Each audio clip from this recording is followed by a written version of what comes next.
हाँ जी दोस्तों नमस्कार, मैं हिंदी प्राध्यापिका राजबाला आपका अपने YouTube चैनल हिंदी साहित्य समीक्षा पर स्वागत करती हूँ। आज के व्याख्यान में हम बात करने जा रहे हैं द्विवेदी युग के सर्वाधिक लोकप्रिय कवि मैथिली शरण गुप्त की। जैसा कि आप सभी जानते हैं कि मैथिली शरण गुप्त ने खड़ी बोली को काव्य भाषा के रूप में प्रतिष्ठित करवाने में अपना सर्वाधिक महत्वपूर्ण योगदान दिया।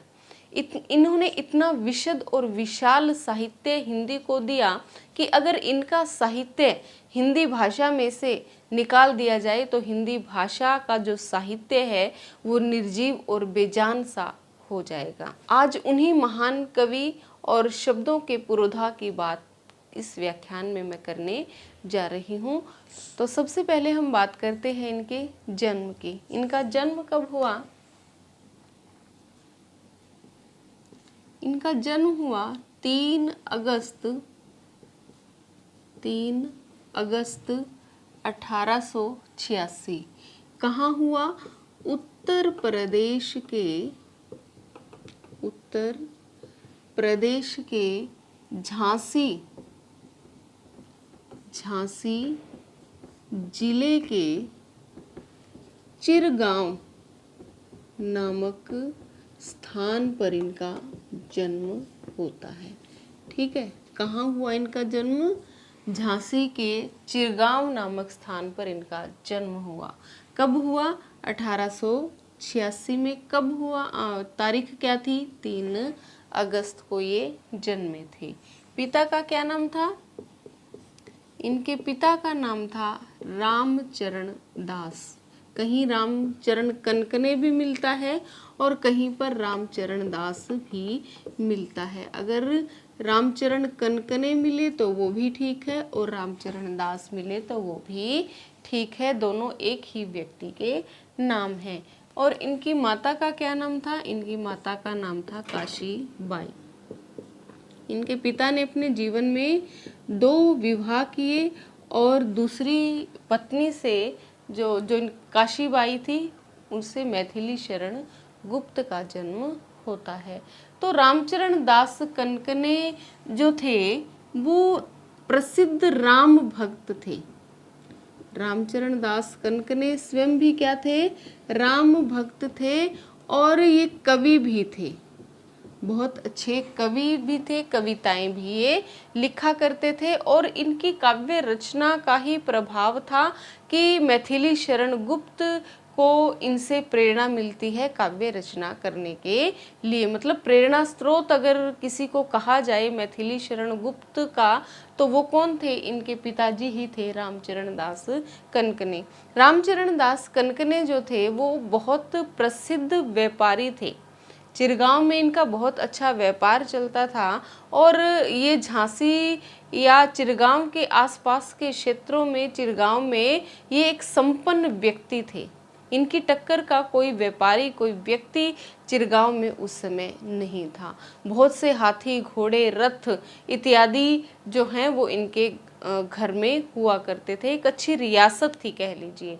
तो ऐसे संपन्न कुल वैश्य परिवार में मैथिली शरण गुप्त का जन्म होता है। मैथिली शरण गुप्त के जो पिताजी थे वो इन्हें कलेक्टर बनाना चाहते थे, परंतु शायद नियति में कुछ और ही लिखा हुआ था।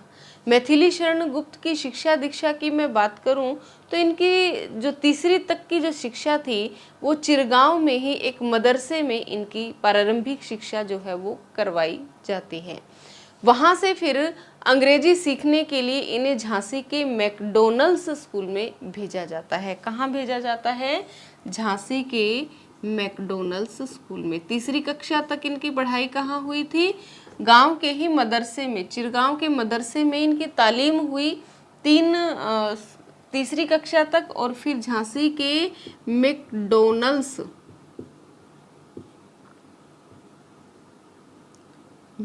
के मैकडॉनल्ड्स जो स्कूल अंग्रेजी माध्यम का स्कूल था, झांसी के मैकडॉनल्ड्स स्कूल में फिर इन्हें अंग्रेजी सीखने के लिए या अंग्रेजी भाषा में पढ़ाई करने के लिए भेजा जाता है। परंतु मैथिली शरण गुप्त का पढ़ाई लिखाई में बिल्कुल भी मन नहीं लगता था।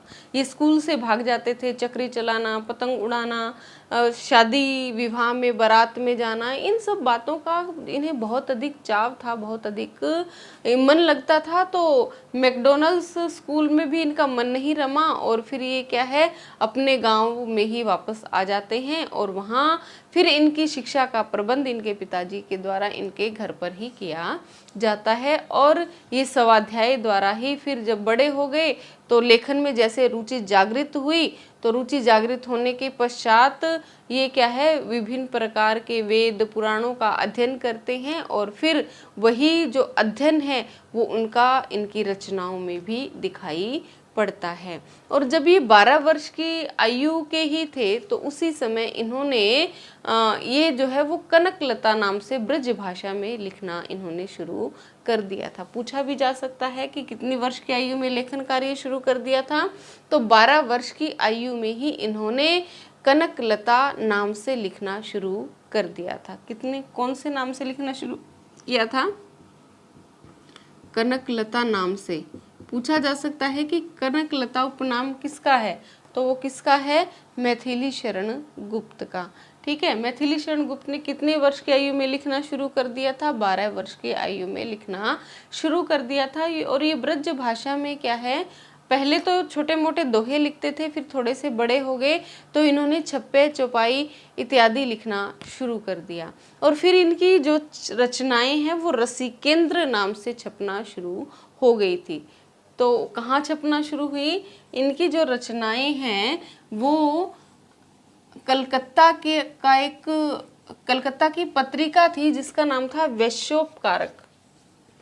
इनकी ब्रज भाषा की रचनाएं,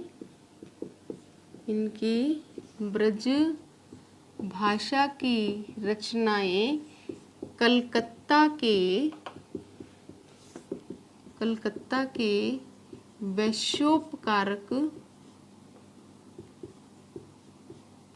पत्र में रसिकेंद्र नाम से छपती थी। रसिकेंद्र नाम से छपती थी। और केवल कलकत्ता के ही वैश्योपकारक में ही नहीं बल्कि कन्नौज की मोहिनी पत्रिका, कन्नौज की मोहिनी और बंबई की वेंकटेश्वर पत्रिका में जो है वो इनकी ब्रज भाषा में कविताएं छपती थी। तो आपसे पूछा जा सकता है इनकी ब्रज भाषा की रचनाएं किस उपनाम से छपती थी? रसिकेंद्र उपनाम से छपती थी। या फिर ये पूछा जा सकता है कि रसिकेंद्र उपनाम किसका था? तो किसका था वो रसिकेंद्र उपनाम? मैथिली शरण गुप्त का। जैसे कि कलाधर उपनाम से कौन लिखता है? कलाधर उपनाम से जयशंकर प्रसाद लिखते हैं। रसा उपनाम से भारतेंदु हरिश्चंद्र लिखते हैं। और रसिकेंद्र उपनाम से कौन लिखता है? मैथिली शरण गुप्त लिखते हैं। मधु उपनाम से भी ये अनुवाद करते हैं। तो विभिन्न उपनाम इनके मिलते हैं। तो उपनामों की अगर मैं बात करूं तो इनके कौन कौन से उपनाम मिलते हैं जिनसे ये क्या है अपनी रचनाएं छपवाते थे?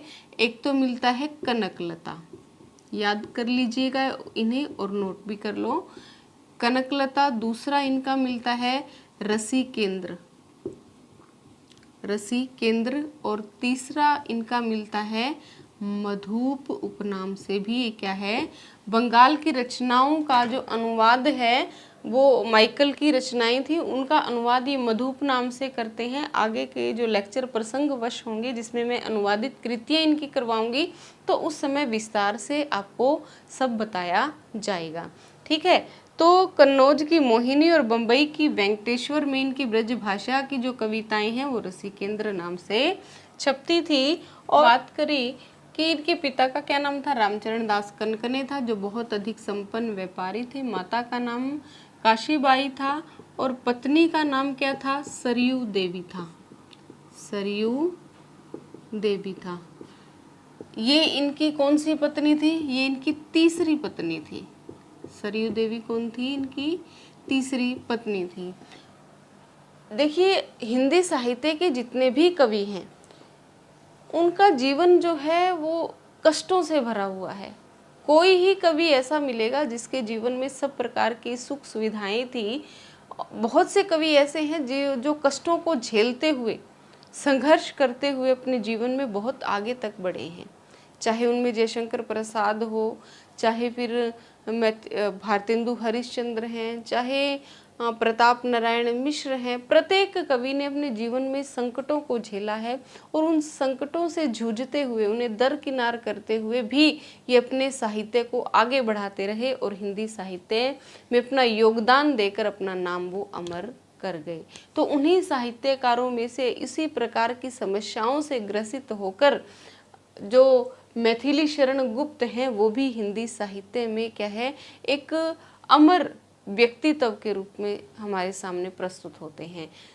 इनके विषय में क्या बताया जाता है कि इनका जन्म तो क्या हुआ, एक बहुत अधिक प्रतिष्ठित और संपन्न कुल परिवार में हुआ था, परंतु इनकी बचपन में ही शादी कर दी गई और एक पत्नी और एक बच्चा जो है वो इनका जो है वो कुछ समय पश्चात ही मर गए या फिर मृत्यु के गाल में समा गए। रिश्तेदारों के कहने पर या पिता के कहने पर ये दूसरी शादी कर लेते हैं, परंतु वो दूसरी पत्नी जो है वो भी केवल 10 वर्ष तक ही इनका साथ निभा पाई और 10 वर्ष के पश्चात उसकी मृत्यु हो जाती है। पत्नी की मृत्यु के पश्चात इनके पिताजी की मृत्यु हो जाती है और पिताजी की मृत्यु के कुछ समय पश्चात ही इनकी माताजी का भी देहांत हो जाता है। पिता की मृत्यु के पश्चात इन्हें व्यापार में भी बहुत सा घाटा सहन करना पड़ता है। केवल ये 28 वर्ष के ही थे तब एक पत्नी, माता, पिता, बच्चा सब कुछ खो चुके थे और व्यापार में भी बहुत सा घाटा ये खा चुके थे, परंतु फिर भी इनकी जो रचनाएं हैं वो लगातार छपती रही। 1912 ईस्वी में जब भारत भारती के प्रकाशन का पूरा जो भारतवर्ष है वो जश्न मना रहा था, तो उस समय मैथिली शरण गुप्त की जो दूसरी पत्नी है उसका देहांत हो गया था। मैथिली शरण गुप्त इसमें बहुत टूट चुके थे, फिर भी मित्रों और रिश्तेदारों के कहने पर ये अपना दूसरा विवाह जो है वो सरयू देवी से कर लेते हैं। सरयू देवी से एक के बाद एक जो है वो इन्हें 8 संतानें होती हैं और अकाल ही वो संतानें जो हैं वो मृत्यु के गाल में समा जाती हैं, बचती नहीं हैं। 9वीं संतान के रूप में इन्हें एक पुत्र प्राप्त होता है। बड़ी मुश्किल से वो बचता है कि वो उनके पुत्र बताते हैं कि मेरी माता ने मुझे कभी स्तनपान नहीं करवाया, क्योंकि किसी ने उन्हें कह दिया था कि तुम्हारे दूध में ही कुछ ऐसा है कि तुम्हारे जो शिशु हैं वो बचते नहीं हैं। तो सुरक्षा की भावना से, उसके डर से कह लीजिए कि उन्होंने अपने बच्चे को स्तनपान नहीं करवाया। वो हमेशा उससे दूर ही रहती थी। और कारण क्या था, ये नहीं कि उसे अपने बच्चे से लगाव था क्योंकि 8 संतानों के पश्चात ये 9वीं संतान उसे प्राप्त हुई थी, परंतु उसकी सुरक्षा के भय से वो क्या है, उनसे थोड़ा उपेक्षित भाव ही रखती थी। तो इस तरह का जीवन था किसका, मैथिली शरण गुप्त का। माता की बात हमने की, काशीबाई, पत्नी का नाम था सरयू देवी और गुरु ये मानते हैं महावीर प्रसाद द्विवेदी को। महावीर प्रसाद द्विवेदी।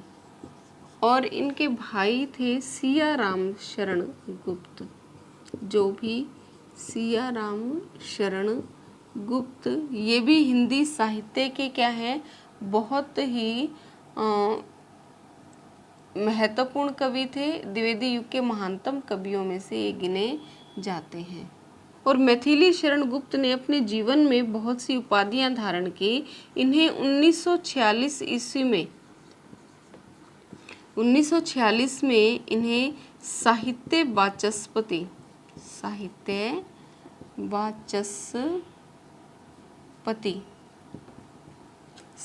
वाचस्पति की उपाधि इन्हें मिल गई थी। कब मिली? 1946 ईस्वी में। और 1954 ईस्वी में इन्हें पद्म भूषण से पुरस्कृत किया गया। 1954 में पद्म भूषण इन्हें मिला। और ये 1952 से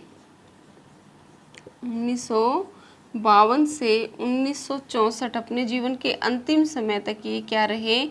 ये राज्यसभा के मनोनीत सदस्य रहे। राज्यसभा के मनोनीत सदस्य थे। कौन थे? मैथिली शरण गुप्त।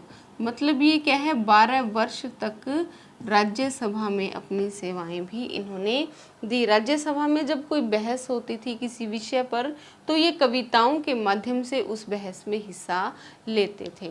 तो ये था इनका जीवन। अब हम बात करते हैं इनकी कुछ रचनाओं की, क्योंकि इनका जो साहित्य है वो बहुत अधिक विशाल है।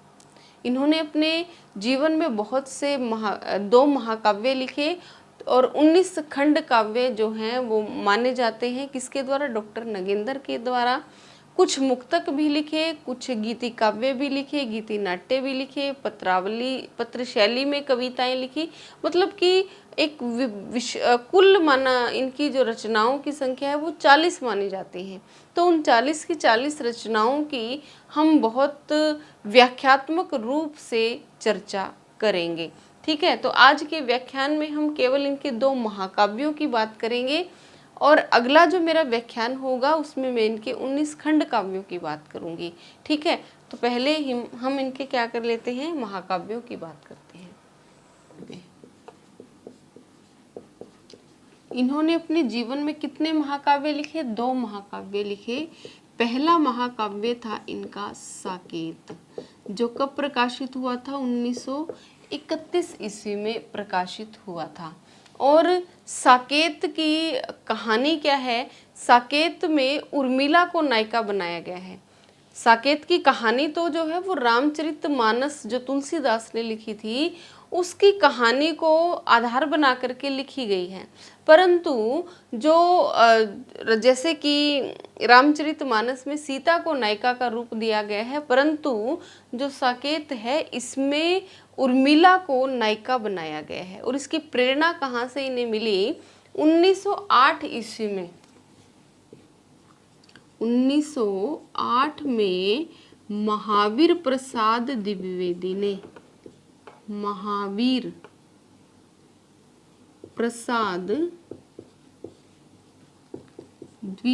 ने एक लेख लिखा।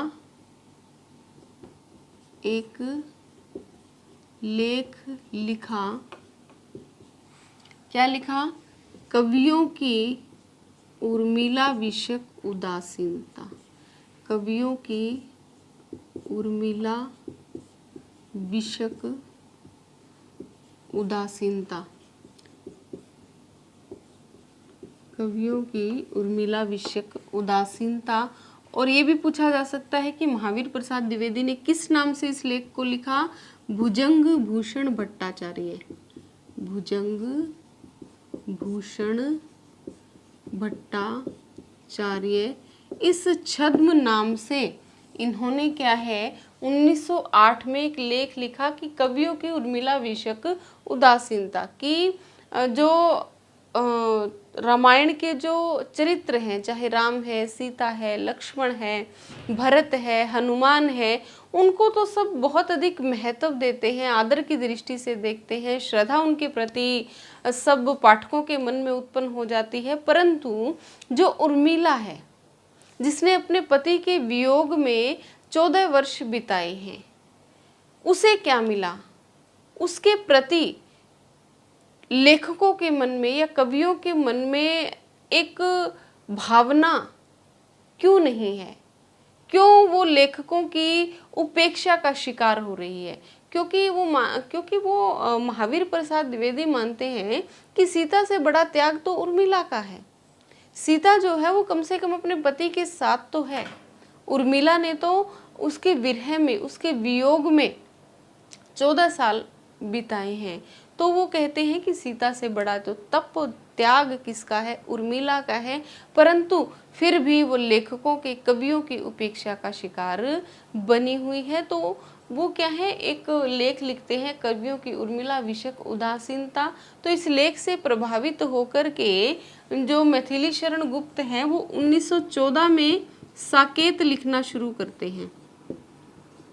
कब लिखना शुरू करते हैं? साकेत 1914 में लिखना शुरू करते हैं और फिर इसका प्रकाशन वो करवाते हैं 1931 में।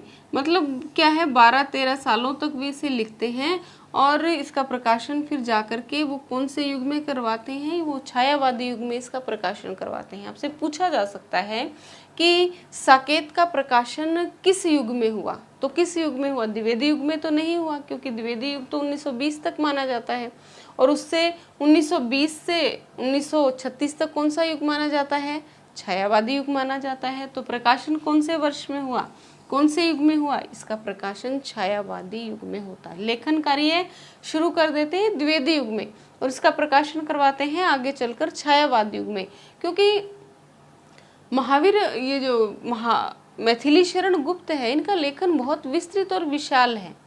ये लिखना शुरू करते हैं द्विवेदी युग में और लिखते लिखते आज़ादी के बाद 1960 तक ये लिखते हैं। अंतिम जो इनकी कृति रत्नावली है वो 1960 में प्रकाशित हुई थी।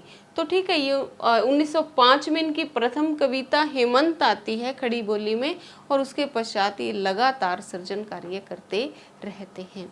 52-53 सालों तक ये लिखते हैं। ठीक है, 1914 में साकेत लिखा, 1931 में प्रकाशित हुआ और फिर इस साकेत को क्या है 1932 में मांगला प्रसाद पारितोषिक प्राप्त हुआ। ये भी पूछा जा सकता है कि मांगला प्रसाद पारितोषिक मैथिली शरण गुप्त की किस कृति को प्राप्त हुआ था? तो किसको प्राप्त हुआ था? 1932 ईस्वी में साकेत को प्राप्त हुआ था। और साकेत को डॉक्टर नगेंद्र जो है वो जनवादी काव्य कहते हैं। डॉक्टर नगेंद्र साकेत को क्या कहते हैं? जनवादी काव्य कहते हैं।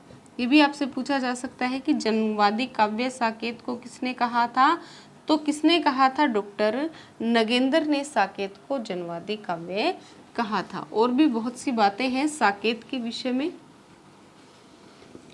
साकेत में कुल कितने सर्ग हैं? साकेत में 12 सर्ग हैं। पूछा जा सकता है कि साकेत में कितने सर्ग हैं? साकेत में 12 सर्ग हैं। और जो इसका नवम सर्ग है, कौन सा सर्ग है? नवम सर्ग है। इसमें क्या है? इसमें नवम सर्ग में उर्मिला का विरह वर्णन दर्शाया गया है। उर्मिला का विरह वर्णन कौन से सर्ग में मिलता है? तो 9वें सर्ग में उर्मिला का विरह वर्णन मिलता है। कुल कितने सर्ग हैं? कुल इसमें 12 सर्ग हैं। ये कैसी कृति है? ये क्या है? प्रबंध काव्य है। ये भी पूछा जा सकता है कि प्रबंध काव्य है या मुक्तक काव्य है। तो ये क्या है? ये इनका प्रबंध काव्य है। बल्कि प्रबंध काव्य में भी ये क्या है? महाकाव्य है। प्रबंध काव्य के 2 भेद मिलते हैं, एक खंड काव्य होता है और एक महाकाव्य होता है। ठीक है, तो ये क्या है? ये महाकाव्य है। और राम तुलसी की जो रामचरितमानस है उसके पश्चात अगर राम काव्य से संबंधित किसी दूसरे ग्रंथ को ख्याति प्राप्त हुई तो वो किसे हुई? वो साकेत को ख्याति प्राप्त होती है। ये पूछा जा सकता है कि हिंदी साहित्य में रामचरितमानस के पश्चात राम भक्ति धारा से संबंधित कौन सा ऐसा ग्रंथ है जो द्वितीय स्थान पर जो है वो श्रद्धालुओं के अधिक नज़दीक है? तो वो कौन है? वो है साकेत। फिर हम बात करते हैं साकेत का मतलब क्या है। साकेत क्या है? साकेत पाली भाषा का शब्द है। साकेत पाली भाषा का शब्द है जिसका अर्थ है अयोध्या। साकेत क्या है? पाली भाषा का शब्द है जिसका अर्थ क्या है? अयोध्या है। ठीक है, साकेत कौन सी भाषा का शब्द है? पाली भाषा का शब्द है। और पाली भाषा का शब्द है तो इसका अर्थ क्या है? इसका अर्थ है अयोध्या।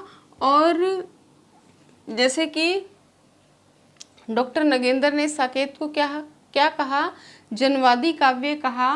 और मैंने आपको बताया कि क्या तुलसीदास के रामचरितमानस के पश्चात दूसरा स्थान किसका आता है राम काव्य से संबंधित लेखन में? वो आता है साकेत का। इसी कारण से जो गणपति चंद्रगुप्त हैं, गणपति चंद्रगुप्त,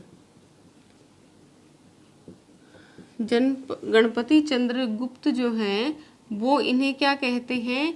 आधुनिक काल का तुलसीदास। आधुनिक काल का तुलसीदास किसे कहा जाता है? तो वो किसे कहा जाता है? वो कहा जाता है मैथिली शरण गुप्त को। मैथिली शरण गुप्त को आधुनिक काल का तुलसीदास कौन कहता है? गणपति चंद्र गुप्त। कहाँ कहते हैं? हिंदी साहित्य का वैज्ञानिक इतिहास। और वैज्ञानिक इतिहास कब प्रकाशित हुआ था? 1965 ईस्वी में 2 खंडों में ये प्रकाशित हुआ था। ठीक है, आधुनिक काल का तुलसीदास किसे कहा जाता है? मैथिली शरण गुप्त को। ठीक है, और भी कुछ मुख्य बातें हैं इसके विषय में। और भी कुछ उपाधियां इन्हें प्राप्त होती हैं तो उनकी बात कर लेते हैं। जैसे कि आचार्य रामचंद्र शुक्ल, आचार्य रामचंद्र शुक्ल जो हैं वो इन्हें क्या कहते हैं? इन्हें सामंजस्यवादी कवि कहते हैं। आचार्य रामचंद्र शुक्ल इन्हें क्या कहते हैं? इन्हें सामंजस्यवादी कवि कहते हैं। जैसी उपाधियां तुलसीदास को प्राप्त हुई थी वैसी ही उपाधि किसको प्राप्त हो रही है? मैथिली शरण गुप्त को हो रही है। क्योंकि सामंजस्यवादी कवि तुलसीदास को भी तो कहा गया था। किसके द्वारा कहा गया था? जॉर्ज ग्रीसन के द्वारा। वो क्या कहते हैं कि बौद्ध के बाद सबसे बड़ा सामंजस्यवादी अगर कोई है तो वो कौन है? वो तुलसीदास है। तो वैसी ही उपाधि किसे मिलती है? वैसी ही उपाधि मैथिली शरण गुप्त को मिलती है। सामंजस्यवादी कवि कौन कहते हैं? आचार्य रामचंद्र शुक्ल कहते हैं। क्योंकि आचार्य रामचंद्र शुक्ल तो तुलसीदास से वैसे भी बहुत ज़्यादा प्रभावित थे। उन्होंने तुलसीदास को इतना अधिक महत्व अपने हिंदी साहित्य के इतिहास में दिया है कि उनके बरगदमयी जो व्यक्तित्व है उसके सामने सभी, चाहे कबीर हैं चाहे सूरदास हैं, वो सब बोने उन्हें प्रतीत होते हैं। ठीक है, तो इसी कारण से मैथिली शरण गुप्त ने जब रामचरित को आधार बना करके साकेत लिखा और अपनी मौलिकता का परिचय दिया तो रामचंद्र शुक्ल ने उन्हें क्या उपाधि प्रदान कर दी? सामंजस्यवादी कवि की उपाधि प्रदान कर दी। हाँ, एक बात और भूल गई मैं कि इनके बचपन का नाम क्या था? इनके बचपन का नाम था लाला मदन मोहन जू। लाला मदन मोहन जू इनके बचपन का नाम था। और जब इनका पढ़ने के लिए नाम लिखवाया गया तो मास्टर जी ने जो है वो लाला मदन मोहन जू के स्थान पर ये उन्हें बड़ा सा प्रतीत हुआ तो मैथिली शरण नाम लिख देते हैं उसकी जगह। फिर मैथिली शरण, सिर्फ मैथिली शरण ही लिखा था मास्टर जी ने। तो फिर गुप्त ये क्या है, जब ये खड़ी बोली में रचना करना शुरू कर देते हैं तो गुप्त अपने नाम के साथ ही वहाँ लगाना शुरू करते हैं।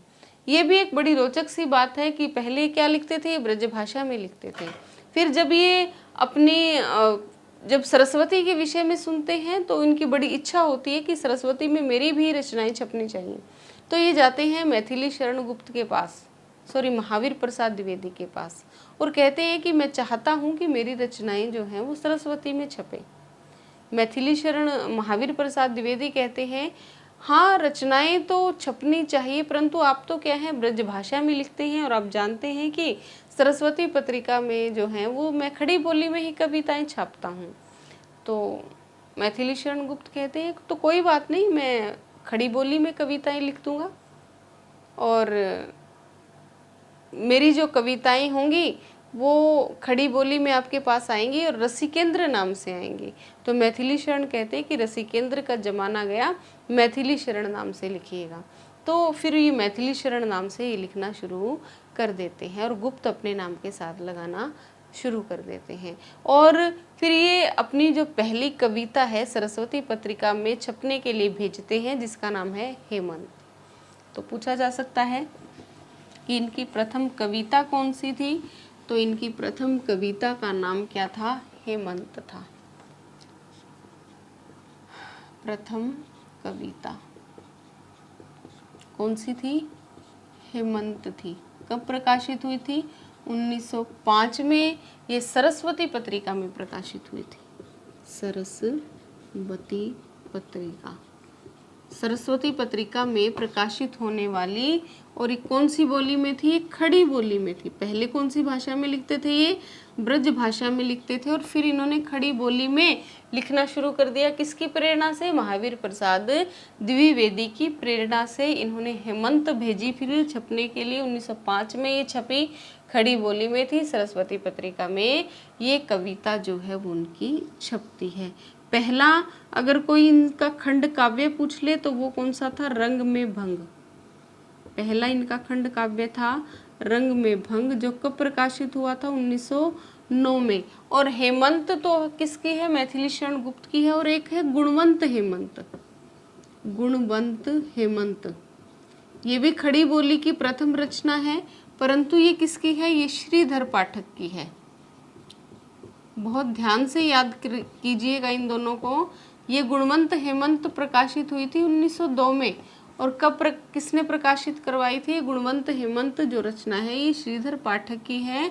और केवल हेमंत जो है वो मैथिली शरण गुप्त की है। बहुत सूक्ष्म सा अंतर है दोनों में, कंफ्यूज हो सकते हो, ध्यान से याद कीजिएगा, ठीक है। तो प्रथम कविता कौन सी थी, हेमंत थी। और प्रथम इनका खंड काव्य था रंग में भंग, जो कब प्रकाशित हुआ था, 1909 ईस्वी में प्रकाशित हुआ था। तो मैं बता रही थी कि इनके कितने खंड महाकाव्य थे, इनके 2 महाकाव्य थे। प्रथम महाकाव्य कौन सा था इनका, साकेत था, जो कि बहुत बहुत महत्वपूर्ण है।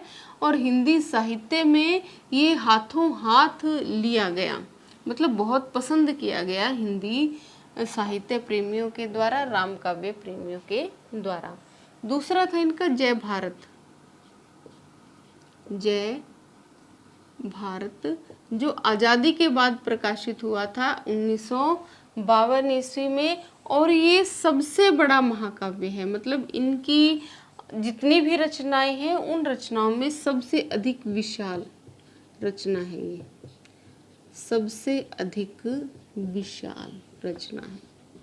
और क्या है ये, महाकाव्य है। कब प्रकाशित हुआ था, 1952 में।